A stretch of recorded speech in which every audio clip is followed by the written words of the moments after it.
স্নেহ করবেন, নিন্দা করবেন না, ভালোবাসবেন, অবহেলা করবেন না, গুরুত্ব দেবেন, হিংসা করবেন না, চেষ্টা করবেন। এগুলো কি গুরুত্বপূর্ণ না? যদি এই অনুযায়ী আমরা চলতাম, সন্তানগুলো মানুষ হয়ে যেত।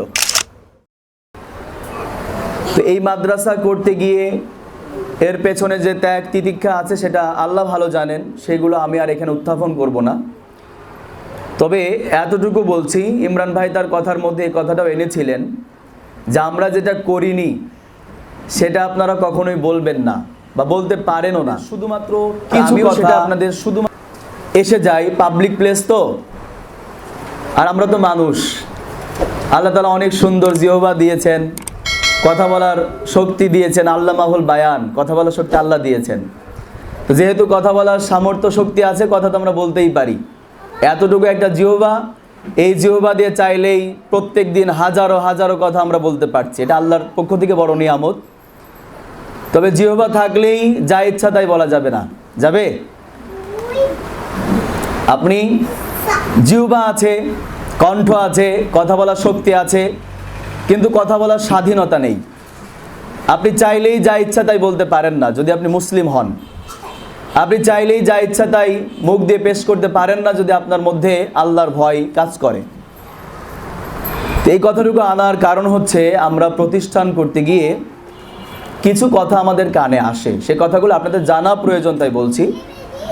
কথা হয় এরকম, মন্তব্য করে বেড়ায়, গীবত করে বেড়ায়, পরনিন্দা করে বেড়ায়, সেই ইমামের পিছনে ওই মুসল্লির নামাজ হয় না। এটা আপনারা হয়তো বুঝবেন। মানে যেই ইমামের প্রতি মুসল্লি সন্তুষ্ট না, যেই ইমামের প্রতি মুসল্লির মন উঠে গেছে, সেই ইমামের পিছনে মুসল্লির নামাজ হবে না। ঠিক তেমনি আপনি আপনার সন্তানকে অনেক বড় আশা নিয়ে এই প্রতিষ্ঠানে দিয়েছেন। আশাটা অবশ্যই আপনারা এখানে যারা আছেন, ন্যূনতম দ্বীনের মহব্বত না থাকলে, ইসলামের প্রতি ভালোবাসা না থাকলে আজকে আল হিদায়াহ দিতেন না। আশেপাশে অনেক ভালো ভালো প্রতিষ্ঠান আছে, আমাদের চাইতে অনেক আগে হয়েছে, বা লেখাপড়ার মান হয়তো বা আমাদের চাইতে আরও ভালো হতে পারে। কিন্তু আপনারা যে এখানে দিয়েছেন, এটা আমার বুঝ হলো দ্বীনের স্বার্থে আপনারা চেয়েছেন। আপনাদের সন্তান হয়তো আরও আছে, কিন্তু জেনারেল লাইনে বড় করছেন, মানুষ করছেন। আপনাদের চাওয়া পাওয়া আছে যে সন্তান তো দুই একটা জেনারেল লাইনে দিয়েই দেখলাম যে কি অবস্থায় যাচ্ছে তারা, তো একটা অন্তত মাদ্রাসায় দিই, এহকাল পরকালে বাঁচুক, এরকম নিয়ত করেই হয়তো আপনারা মাদ্রাসায় দিয়েছেন। এখন সেই নিয়ত করে যেই প্রতিষ্ঠানে দিলেন, সেই প্রতিষ্ঠানের প্রতি যদি আপনার সন্তুষ্ট না থাকেন বা আপনার সন্তুষ্টি না থাকে, তাহলে ইমামের প্রতি মুসল্লি যেমন অসন্তুষ্ট থাকলে মুসল্লি নামাজ হয় না, ঠিক কোনো গার্ডিয়ান যদি তার সন্তানকে এই প্রতিষ্ঠানে দেওয়ার পরেই প্রতিষ্ঠানের প্রতি সন্তুষ্ট না থাকে, প্রতিষ্ঠান নিয়ে বিতর্কিত মন্তব্য করে বেড়ায়, তাহলে ওই সন্তানেরও লেখাপড়া হওয়া কোনো জায়গায় হওয়া সম্ভব নয়। আজ রোজ রবিবার সকাল 10 ঘটিকায় জরুরি অভিভাবক মিটিং অনুষ্ঠিত হবে। উক্ত অনুষ্ঠানে প্রত্যেক অভিভাবক অভিভাবিকা উপস্থিত থাকবেন। সাময়িক পরীক্ষার প্রস্তুতির জন্য সিলেবাস অনুযায়ী পড়ালেখা করাবেন, এসব বলে দিয়েছিলাম আর কি। যাই হোক, অনেকেই ফোন দিয়েছেন।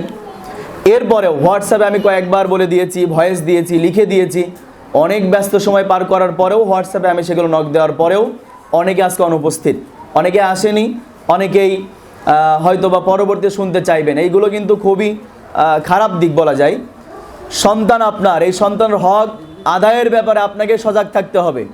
আমরা জাস্ট ধরায় দিব, কিন্তু বাদবাকি সকল দায়িত্ব তো আপনার। জবাবটা আল্লাহ আপনার কাছ থেকে নেবে, আমাদের কাছ থেকে নেবে 4 ঘন্টার, আর আপনার কাছ থেকে নেবে বাকি 20 ঘন্টার। দিতে পারবেন? আল্লাহ হিসাব তো নেবেনই, নেবেন না আল্লাহ? সন্তানটা আল্লাহর পক্ষ থেকে দেওয়া আপনার জন্য নিয়ামত, আপনার কাছে আমানত। সবার সন্তান হয় না, আপনার হয়েছে। এই সন্তানটা আপনি কোন পন্থায় কিভাবে মানুষ করলেন, আল্লাহর নির্দেশ ছিল একরকম, আপনি করলেন আর এক রকম। আপনার সন্তানের রব যিনি, তার নির্দেশ একরকম, আপনি করেছেন আর এক রকম। তো রবের সাথে যখন সাংঘর্ষিক হয়ে যাবে, তখন আপনার সাথে রবের সম্পর্কটা তো সাংঘর্ষিক হয়ে যাবে। এই জন্য এই বিষয়গুলো বিবেচনা করে অন্তত সন্তানকে কোনভাবে লালন পালন করলে আল্লাহকেও খুশি করা যায়, দুনিয়া এবং আখেরাতে সফলতা লাভ করা যায়, সেই চিন্তা চেতনা করে সন্তানদেরকে সামনের দিকে অগ্রগামী করলে এহকাল পরকাল দুই কালে আপনি নিজেও সফল হবেন, সন্তানরাও সফল হতে পারবে। এই জন্য দয়া করে আপনারা যারা এসেছেন অবশ্যই আপনাদের সেই সন্তানদের প্রতি আগ্রহ আছে, গুরুত্ব আছে বলে আপনারা এসেছেন, আলহামদুলিল্লাহ, এটা ভালো দিক। আমরা আজকে ফলাফল প্রকাশ করব। ফলাফলের ব্যাপারে শুধু এতটুকু বলবো, মাসিক পরীক্ষা এটা অনেক সন্তানের জীবনে এটা প্রথম পরীক্ষা হয়েছে। এর মধ্যে আমার সন্তানও আছে, যদিও আমি পরীক্ষার খোঁজখবর কোনোদিন নিতেও যাইনি, দেখতেও যাইনি যে কী লিখেছে কি না লিখেছে। এটা আমার সাথে যায় না, আমার মনে হয় ভালো লাগে না। যাই হোক, এখন এই পরীক্ষাটা প্রথম দিয়েছে, কিভাবে দিয়েছে না দিয়েছে এই ব্যাপারে কোনো প্রেশার ক্রিয়েট করবেন না। মৌখিক পরীক্ষার প্রশ্নে এই যে আমাদের প্রশ্নগুলো কাছে আছে, এখানে লেখা থাকে যে বলিষ্ঠ কণ্ঠের জন্য 10 মার্ক। বলিষ্ঠ কাকে বলে? শুধু ভালো? বলিষ্ঠ মানে কথা হতে হবে স্পষ্ট এবং জোরে, স্পষ্ট হবে, জোরে হবে, জড়তা থাকবে না। যমজ বোন 2 জন, আলিফা আর আয়েশা। তো 600 নাম্বারের মধ্যে 538 নাম্বার পেয়ে পঞ্চম স্থান অধিকার করেছে আয়েশা কবির। আয়েশার আম্মু আছে? সুবার আম্মু আছে না? আছে। সুবা হচ্ছে পঞ্চম স্থান অধিকার করেছে 572 নাম্বার পেয়ে। তার মানে মাত্র 28 নাম্বার কম পেয়েছে।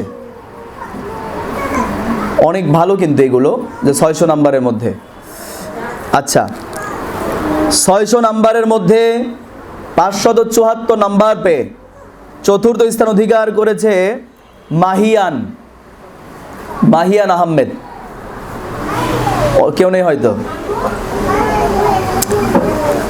600 নাম্বারের মধ্যে 578 নাম্বার পেয়ে তৃতীয় স্থান অধিকার করেছে হামিম বিন জিয়া। কেউ আছে বাসার? ওর আম্মু আছে। হামিম বিন জিয়া তৃতীয় স্থান অধিকার করেছে 578 নাম্বার পেয়ে। 600 নাম্বারের মধ্যে 590, মাত্র 10 নাম্বার কম পেয়ে দ্বিতীয় স্থান অধিকার করেছে মানহা জেবিন সারা দ্বিতীয় স্থান অধিকার করেছে 590 নাম্বার পেয়ে 600 নাম্বারের ভেতরে। 600 নাম্বারের ভেতরে মাত্র 6 নাম্বার কম পেয়ে 594 নাম্বার পেয়ে প্রথম স্থান অধিকার করেছে জিহাদুর রহমান। 676 নাম্বার পেয়ে পঞ্চম স্থান অধিকার করেছে তাহমিদ নূর। তাহমিদের আম্মু আছে সম্ভবত, দেখলাম মনে হয়। তাহমিদ নূর আছেন না? হ্যাঁ। 676 নাম্বার পেয়ে পঞ্চম হয়েছে তাহমিদ নূর। 682 নাম্বার পেয়ে চতুর্থ হয়েছে মেহনাজ আফরোজ।